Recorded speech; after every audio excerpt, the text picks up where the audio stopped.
Полицейские Чувашии задержали гастролеров из Сибири, которые зарабатывали на жизнь, обманывая пенсионеров. Мошенники устраивали на улице настоящий спектакль с подменой банковской карты.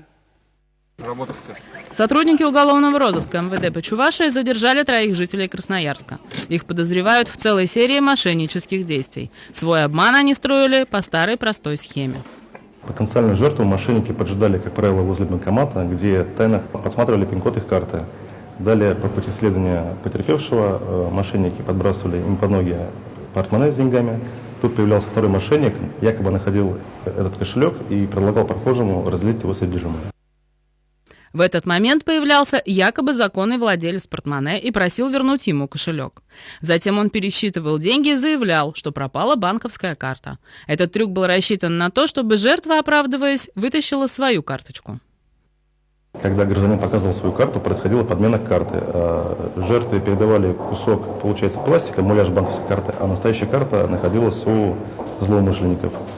Последние удалялись с места совершения преступления и впоследствии снимали деньги с украденной карты.